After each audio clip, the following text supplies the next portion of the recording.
para sahabat P2B, senang bertemu Anda kembali di channel ini.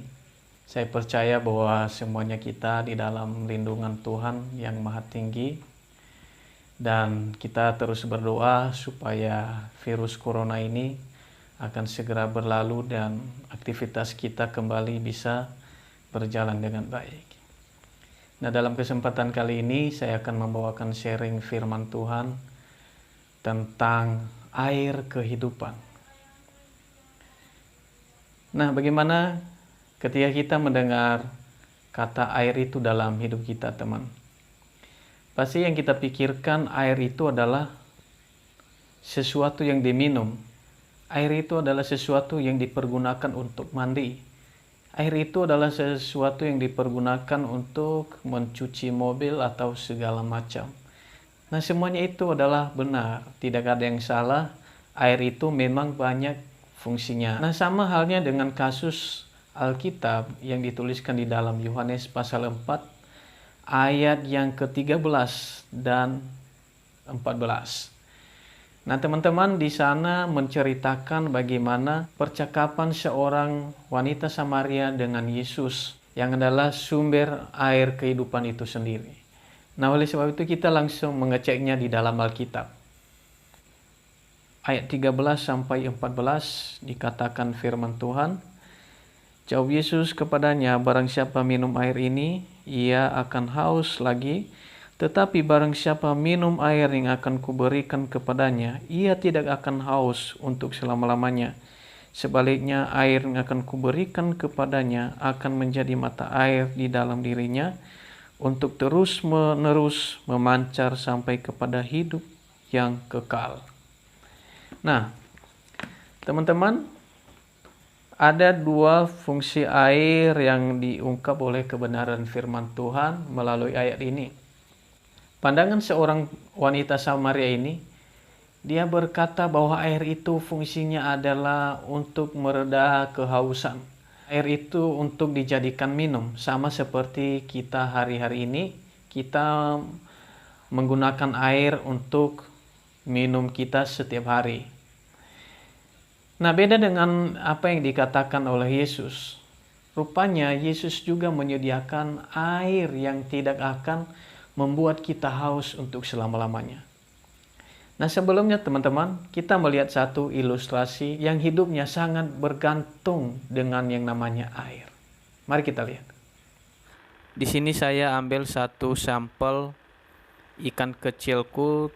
Tadi pas saya bersih-bersih akuariumnya, saya pisahkan dia dengan yang lain. Dan saya taruh dia di tempat yang kecil sebagai ilustrasi di mana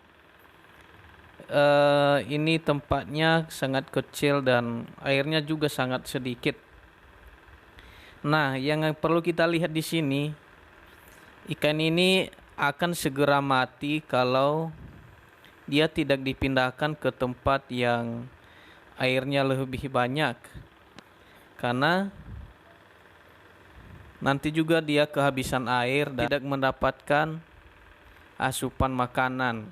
Tadi dia tidak mempunyai gairah, airnya sudah mau habis, tidak mempunyai gairah, beda dengan yang lainnya. Kita taruh di dalam, kita perhatikan. Nah, dia berenang sama seperti yang lainnya. Ikan-ikan yang telah saya beli dan saya pindahkan ke dalam akuarium ini, saya punya tanggung jawab memberikan mereka makan supaya tidak mati seperti ini. Dan inilah gambaran kehidupan manusia.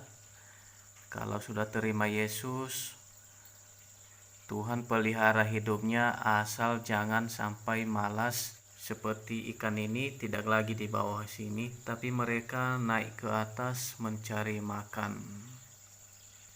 Nah, kita sudah melihat secara bersama bagaimana seekor ikan kecil. Tadi sengaja saya pisahkan dari yang lain supaya bisa dijadikan ilustrasi buat teman-teman semua. Sama seperti manusia, ketika manusia itu sendiri tidak mempunyai Yesus di dalam hidupnya. Dia akan kehilangan semangat, dia akan kehilangan sukacita, bahkan dia akan kehilangan hidup. Hidup yang dimaksudkan itu adalah hidup yang kekal. Ada 2 poin penting yang saya sampaikan melalui sharing firman Tuhan kali ini.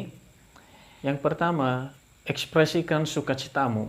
Bagaimana caranya? Melalui setiap pekerjaan kita, melalui aktivitas kita setiap hari, bahkan perjuangan, bahkan di dalam setiap pergumulan-pergumulan kita harus mengekspresikan sukacita kita. Karena Yesus yang di dalam kita adalah lebih besar daripada tantangan kehidupan kita. Yang keduanya, kita harus terus bersaksi kepada dunia ini, karena dunia ini memerlukan air kehidupan. Sama seperti yang diungkap oleh kebenaran firman Tuhan tadi.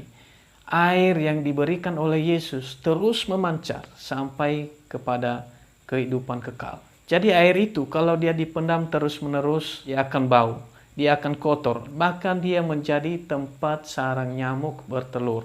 Makanya Rasul Paulus itu dalam hidupnya, dia berkata, celakalah aku kalau tidak memberitakan Injil. Celakalah Rasul Paulus ini kalau tidak menjadi saksi Yesus di dalam hidupnya. Karena dia percaya bahwa Yesus yang telah memberikan dia hidup terus memancar di dalam hidupnya, terus mengalir kepada banyak orang. Saya percaya di luar sana ada banyak orang-orang yang menanti kedatangan anak-anak Tuhan seperti Anda untuk menceritakan kepada mereka siapakah sesosok yang namanya sumber air kehidupan itu yang memberikan hidup yang kekal.